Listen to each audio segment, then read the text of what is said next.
میرے بھائیوں یہ حق ہے اور بندے کا حق ہے، اور میں نے بتایا اللہ کے حق سے بندے کا حق زیادہ اہم ہے، اس لیے کہ اللہ کو اپنے حق حقوق کی ضرورت نہیں ہوتی، لیکن یہ ہے کہ بندے کو تو ضرورت ہوتی۔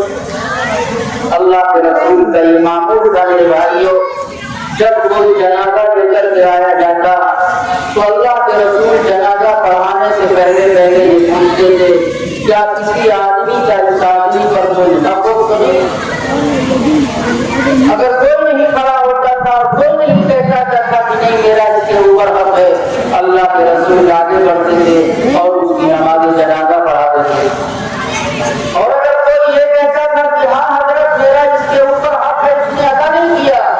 اب دو صورتحال ہوگی تھی، کوئی کفیل اور ضامن گارنٹر کھڑا ہو جاتا تھا کہ حضرت میں اس کی اولاد ہوں، میرے ابا نے نہیں دیا، میں دوں گا، میں اس بات کی حفاظت اور گارنٹی لیتا ہوں۔ جب اللہ کے رسول صلی اللہ علیہ وسلم اس شخص کی نماز جنازہ کو پڑھا دیا کرتے تھے، لیکن اگر اتفاق سے میرے بھائی ایسا ہو جاتا کہ آدمی حق لے کر کے کسی کا مرتا بھی تھا اور اتفاق سے کوئی ایسا بھی نہیں ہوتا تھا جو کفیل بن جائے کہ انہوں نے نہیں دیا تو میں دے دوں گا، تو میرے بھائی کہا اس سے بڑی کوئی خوش نصیبی کی بات نہیں کہ کسی آدمی کا انتقال ہو اور حضور اکرم صلی اللہ علیہ وسلم اس کے جنازے کی نماز پڑھائیں، وہی اس سے بھی بڑا کوئی بد نصیب نہیں ہو سکتا کہ موقع پر حضور اکرم صلی اللہ علیہ وسلم موجود ہو، نماز جنازہ پڑھ سکتے ہوں، لیکن اللہ کے رسول کتنے ناراض ہو جاتے، فرمایا زندگی گزر گئی، اس آدمی نے قرض ادا نہیں کیا، حق ادا نہیں کیا، اسی طریقے سے یہ دنیا سے جا رہا ہے۔ اللہ کے رسول اتنے ناراض ہوتے، فرماتے صحابہ سے صلو علی صاحبکم، جاؤ تم اپنے ساتھی کی نماز پڑھا لو، میں ایسے آدمی کی نہ تو نماز جنازہ پڑھاتا ہوں اور نہ میں ایسے آدمی کی نماز جنازہ کرتا ہوں۔ کیوں؟ اس لیے کہ اس نے نماز روزے میں کوتاہی کی تھی، میرے بھائی اس نے حقوق العباد میں کوتاہی کی، قرض دیا تھا لیکن اس کے باوجود اس قرض کی ادائیگی کا اہتمام نہیں کیا۔ شہادت پانا اللہ کے راستے میں کتنا بڑا ثواب ہے، اتنا بڑا ثواب ہے کہ اللہ کے رسول یہ فرماتے ہیں کہ جب آدمی کو شہادت کے بدلے میں اس کو جب ثواب دیا جائے گا تو وہ تمنا کرے گا اے اللہ پھر ایک مرتبہ جان ملے، پھر میں جا کر کے تیرے راستے میں قتال کروں، پھر میں شہید ہو جاؤں، پھر جان ملے، پھر جا کر کے میں قتال کروں، پھر میں شہادت پاؤں، پھر مجھے جان ملے، پھر قتال کروں، پھر میں جا کر کے شہادت پاؤں۔ کتنا بڑا ثواب ہے، اتنا بڑا ثواب ہے۔ حضور نے فرمایا حضرت جبرائیل جا کر کے جانے لگے، یہ بتا کر کے لوٹ کر کے آ گئے۔ میں نے کہا جبرائیل کیا بات ہے، کیا رہ گیا؟ آپ نے فرمایا کہ ایک آدمی شہید ہوتا ہے، شہادت کا رتبہ پاتا ہے، اللہ کے یہاں کا اتنا بڑا ثواب ہے، اتنا بڑا ثواب ہے، لیکن شرط یہ ہے کہ اس پر کسی کا دین قرض اور کوئی معاملہ نہیں۔ ایک صاحب نے شہادت پائی ہے، اللہ نے شہادت کو سرفراز فرمایا ہے، لیکن وہ کسی کا حق لے کر کے مرے ہیں تو فرمایا اللہ کے رسول صلی اللہ علیہ وسلم نے پھر ان کے لیے فضیلت نہیں۔ دو آدمیوں کے کھیتوں کے درمیان مڑیر ہوتی ہے، اچھی خاصی ہوتی ہے، ایک وقت زمانہ ہوتا ہے کہ ان پر پھیرا گزر سکتا ہے، لیکن صورت حال کیا ہوتی ہے کہ آدمی اپنا پھیر بڑھانے کے لیے کاٹتا رہتا ہے، پھر وہ میری کے برابر بھی نہیں لے جاتی ہے، آدمی کا گزرنا تنہا ایک آدمی کا پیدل چلنا اس کا مشکل ہو جاتا۔ اللہ کے رسول صلی اللہ علیہ وسلم نے دوسرے کا کھیت ہڑپنے والے کو، دوسرے کی زمین کو ہڑپنے والے کو، دوسرے کی دکان کے ہڑپنے والے کو میرے بھائی جو اتنی سخت وعید سنائی ہے، اتنی سخت وعید سنائی ہے کہ اللہ کے رسول صلی اللہ علیہ وسلم نے فرمایا میں نے جو شخص کسی کی ایک بار سے زمین ظلمت غصب کر لے گا، اپنے حق میں دبا لے گا، زبردستی لے لے گا، حالانکہ وہ اس کی زمین نہیں ہے، فرمایا ان کو حکم دیا جائے گا جب آپ کو معلوم ہوگا کہ آسمان ساتھ ہیں لیکن یہ بات سب لوگ جانتے ہیں کہ زمین بھی ساتھ ہے، فرمایا جائے گا کھودتے رہو کھودتے رہو کھودتے رہو یہاں تک کہ کھودتے کھودتے کھودتے ساتھ بھی زمین تک پہنچ جاؤ، کھودنا پڑے گا، تمہارے لیے ضروری ہے پھر ساتوں زمین کا تو اس کے گلے میں پہنایا جائے گا. کسی نے جس نے مکمل دکان ہڑپ کر لی، مکمل مکان ہڑپ کر لیا ہو، بہن کا حق بنتا ہو، بہن کا حق سرے سے دیا نہیں ہو، فرمایا ایسے بارش اگر زمین کسی کی ہڑپو گے تو تمہارے ساتھ یہ رویہ دیا جائے گا. اس لیے میرے بھائیوں بہنوں، اگر کسی سے بھی اس قسم کی کوتاہی ہو گئی ہے تو آدمی کو دنیا میں معاملہ اشارہ کر لینا چاہیے. کیا اس سے پیسے کی قیمت ہے؟ آخرت میں نیکی کی قیمت ہوگی. کتنی نیکی کی قیمت ہوگی؟ قرآن یہ کہتا ہے منتظمہ قیامت تک کھینچتے ہوئے یوم یفر المرء من اخیہ وامہ وابیہ وصاحبتہ وبنیہ. اس دن صورتحال یہ ہوگی کہ بیٹی اپنے ماں سے بھاگے گی کہ کہیں ماں ہونے کا واسطہ دے کر کے مجھ سے کہیں کوئی نیکی نہ مانگ لے. بیوی شوہر کے کتنے کام آتی ہے، شوہر بیوی کے کتنے کام آتا ہے. اللہ کے رسول نے فرمایا وہاں نیکی کی اتنی حیثیت ہوگی، اتنی حیثیت ہوگی کہ بیوی اپنے شوہر سے منہ چھپائے گی، شوہر اپنی بیوی سے جان بوجھ کر کے نظریں چرائے گا کہ کہیں ایسا نہ ہو کہ بیوی شوہر ہونے کا واسطہ دے کر، شوہر بیوی ہونے کا واسطہ دے کر کے کہیں مجھ سے نیکی کا مطالبہ نہ کر دے. فرمایا لکل امرئ یومئذ شأن یغنیہ. اس دن تو نفسی نفسی کا عالم ہوگا، ہر ایک کو اپنی فکر ہوگی. عام آدمی کو تو چھوڑیے، انبیاء علیہ الصلوۃ والتسلیم کی نفسی نفسی کیسے ہوں گے. صرف آقا جناب نبی کریم صلی اللہ تعالیٰ علیہ وسلم کی زبان پر ہوگا امتی امتی. دنیا میں ہر شخص کا حال یہ ہوگا کہ آدمی کو صرف اپنی فکر ہوگی. اس لیے عقلمند ہے وہ آدمی کہ جانے میں یا جانے میں اگر کسی کا پیسہ اپنے پاس رہ گیا، زمین جائیداد آ گئی، میرے بھائیوں زندگی اس طرح گزارنی چاہیے میرا چلا جائے، لیکن یہ ہے کہ میرے اندر کسی کا حصہ نہیں. اللہ جل شانہ کے یہاں بہت سخت معاملہ ہوگا، بہت زیادہ سخت نمٹارا ہوگا. اللہ کو اپنے حقوق کی ضرورت نہیں، اللہ ان کو معاف کر سکتے ہیں، لیکن بندے کو حقوق کی ضرورت ہوتی ہے. اس لیے اس میں آدمی کو حد سے زیادہ چوکنا اور ہوشیار رہنے کی ضرورت ہے. کبھی کبھی یاد رکھیے اللہ کے رسول نے فرمایا سب سے بڑا مفتی تیرا دل ہے. جب کوئی معاملہ پیش آئے تو عدالت کے مفتی صاحب سے پوچھنے سے پہلے اپنے دل سے پوچھ لیا کر کہ یہ کرنا میرے لیے صحیح ہے یا غلط. ایک زمین ہے دوسرے کے پاس ہے، اگر آپ کی نہیں آپ کی ہے تو آپ کو کھلی اجازت ہے، آپ جہاں تک جا سکتے ہو اس زمین کو حاصل کرنے کے لیے. مقدمہ لڑنے کی ضرورت پڑے مقدمہ لڑے، پیسہ خرچ کرنے کی ضرورت پڑے پیسہ خرچ کیجیے. آدمی کو اپنا حق حاصل کرنے میں کسی قسم کا کوئی بات اور ڈر نہیں ہونا چاہیے. لیکن یاد رکھیے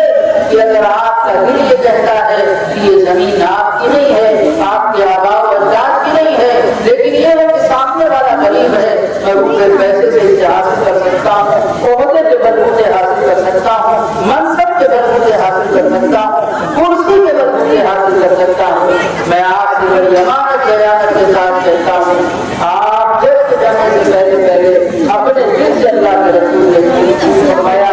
تیرا دل سب سے بڑا مفتی ہے. تو یہ بتا تیرا دل یہ کیا کہتا ہے کہ تیری زمین ہے یا تیری زمین نہیں ہے. اگر تیری زمین نہیں ہے تو جج فیصلہ کر دے، حکم فیصلہ کر دے، قاضی فیصلہ کر دے، سپریم کورٹ فیصلہ کر دے، اوپر والی کورٹ فیصلہ کر دے، نچلی عدالت میں فیصلہ کر دے. وہ زمین نہ تیری تھی نہ وہ زمین تیری ہے، اور اگر ناجائز طریقے سے تم نے خرید و کر کے اس کو اپنی ملکیت میں نہیں لیا تو وہ زمین تمہاری نہیں رہے گی. پہلے بھی اس سے فائدہ اٹھانا تمہارے لیے حرام تھا، آج بھی فائدہ اٹھانا حرام ہے، کل قیامت کے دن تک بھی تمہارے لیے فائدہ اٹھانا حرام ہے. لوگ مطمئن ہو جاتے ہیں کہ میرے حق میں فیصلہ آ گیا ہے، کورٹ نے فیصلہ کر دیا ہے، کورٹ کا فیصلہ بعد میں ہے. تیرا دل کیا کہتا ہے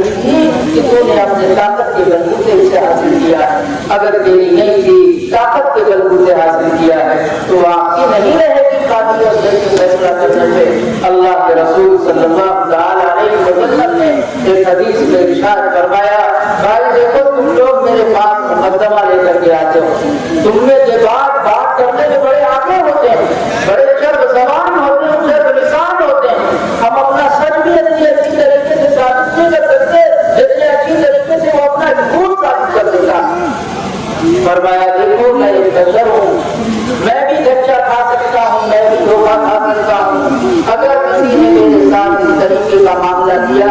کہ اپنی چرب لسانی کے ذریعے مجھے دھوکہ دینے کی کوشش کی اور بحیثیت نظر میں دھوکہ کھا گیا جیسے عام انسان دھوکہ کھا سکتا ہے میں بھی کھا سکتا ہوں اگر میں نے دھوکہ کھا دیا اور میں نے اس کے لیے کسی زمین کے ٹکڑے کا فیصلہ کر دیا تو یہ بات یاد رکھے کہ وہ زمین کا ٹکڑا نہیں لے جا رہا ہے وہ شخص جہنم کا ٹکڑا لے جا رہا ہے۔ اللہ کے رسول نے فیصلہ کیا ہے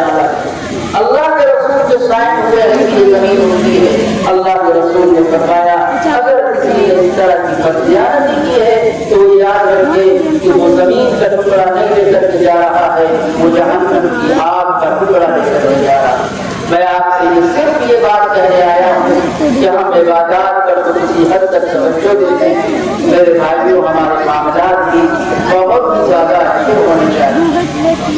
آج دنیا بھول گئی بیٹیوں کا بھی وراثت میں حق ہوتا ہے لڑکے میں حق ہوتا ہے اچھے اچھے خاصے آدمی ہے عالم دین ہے مفتی صاحب کہلاتے ہیں ماشاءاللہ حاجی ہے پورا گھر نمازی ہے نماز روزے کا بہت اہتمام ہے بٹوارے میں بلایا جاتا ہے صاحب ذرا تقسیم کر دیجیے ان سے جب پوچھا جاتا ہے کتنے بیٹے ہیں تو فرمایا 4 بیٹے ہیں بیٹیاں کتنے ہیں تو وہیں ایک کی بیٹیوں کا حق ہے انہیں مانگنا چاہیے دین مانگنا نہیں ہے بلکہ اپنا حق مانگنا۔ ایک مسئلہ میں آپ کو جاتے جاتے اور بتا دوں بہت سی بہنیں ایسی ہوتی ہیں جو یہ سمجھتی ہیں کہ اگر ہم نے حق مانگ دیا تو ہمارا جو میکہ ہے وہ چھوٹ جائے گا پھر بھائی ہمارا اس طرح استقبال نہیں کریں گے بھابھی ہمارا اس طریقے سے استقبال نہیں کریں گی اگر آپ کو یہ احساس رہے کہ بہن نے حق چھوڑا ہے لیکن کچھ دیر سے نہیں اللہ کے رسول نے فرمایا لا یأکل الانسان ما لاقیہ الا اگر آپ کو یہ احساس ہے کہ اس نے کچھ دیر سے نہیں دیا ہے دباؤ میں آ کر کے دیا ہے یہ سب سوچ کر کے دیا ہے کہ میرا میکہ ٹوٹ جائے گا بھائی ناراض ہو جائیں گے بھابھی ناراض ہو جائے گی اس وجہ سے چھوڑا ہے تو آپ کے لیے اس کو دینا چاہیے اور آپ کے لیے اس کا استعمال کرنا چاہیے۔ بعض مطلب ایسا ہوتا ہے کہ کچھ دن سے وہ دے دیتی ہے لیکن تقسیم نہیں کیا جاتا وہ اپنے حصے پر قبضہ نہیں کرتی اس سے پہلے دے دیتی تو میرا والا حصہ مجھے نہیں ملا تو بھائیوں تقسیم کر لو۔ میرے بھائیوں یاد رکھنا ملک کی 2 قسمیں ہوتی ہیں ایک ہوتی ہے ملک اختیاری اور ایک ہوتی ہے ملک اختیاری۔ ملک اختیاری کا مطلب یہ ہے کہ ہم اور آپ اپنے اختیار پر کسی کو مالک بنائیں مثلا میں یہ چیز بیچ رہا ہوں آپ کہیں میں یہ چیز خرید رہا ہوں تو یہاں مالک بننا اور بنانا اختیار سے ہو رہا ہے اس کو کہا جاتا ہے ملکیت اختیاری۔ وراثت ملکیت اختیاری ہے مطلب یہ ہے کہ تم مرے تم بخود تمہارے ورثہ مالک بن گئے تم کو مالک کوئی بنانے کی کوئی ضرورت نہیں ہے۔ اسی سے یہ مسئلہ کلیئر ہو جاتا ہے کہ کچھ لوگ اپنی اولاد سے اتنا ناراض ہو جاتے ہیں اتنا ناراض ہوتے ہیں کہ اس کا آپ میں نام لکھوا کر کے اخبار میں شائع کر دیتے ہیں یہ بالکل ہے آپ جہاں جو آپ نہ بنا سکتے وہ آپ نہیں ہوگا اللہ نے اس کو مالک بنا دیا ہے کہ وہ مالک ہو گیا ہے وہ اپنی نافرمانی کی سزا دنیا اور آخرت میں سہے گا لیکن باہر اولاد ہونے کے بیٹا ہونے کی وہ تمہاری وراثت میں حصہ پائے گا۔ ہاں میں آپ کو اصل میں مسئلہ بتا رہا تھا کہ ایک تو بیٹیاں اور بہنیں وراثت میں حصہ نہیں لیتی وہ کچھ دن سے نہیں چھوڑتی جس کو ایک مٹھائی کا ڈبہ نہیں ملتا تو وہ شکایت کرنے لگتی ہے دکان پر زمین جائیداد کا حصہ چھوڑے گی اور اس کو کسی قسم کی کوئی شکایت نہیں ہوگی جو ڈبے مٹھائی کی روٹی ہو وہ اتنی بڑی زمین اور جائیداد کو آپ ہر چیز سمجھتے ہیں اس چیز کو بھی سمجھنے کی کوشش کیجیے کبھی مان لیجیے کچھ دن حصے دے رہی ہے اللہ جل شانہ نے اسے دیا ہے آپ لوگوں کے پاس کم ہے اس نے آپ کی رعایت میں آپ کو دے دیا کہ آپ لوگ دے رہنا طریقہ کیا ہوتا ہے وہ اپنا حصہ جانتی بھی نہیں ہے کہاں ہے تقسیم بھی نہیں ہوتا قبضہ بھی نہیں ہوتا میرے بھائی کو اس طرح دینا بھی درست نہیں پہلے حصہ تقسیم ہوگا بتایا جائے گا کہ تیرا ہے تو اس پر قبضہ کر لے اب اگر قبضہ کرنے کے بعد دینی ہے تو دینا صحیح ہے قبضہ کرنے سے پہلے کرے اور تقسیم کرنے دینے کا اس لیے کہ یہ ہبہ ہے ہبہ میں جب تک قبضہ نہیں ہوتا جب تک ہبہ مقدس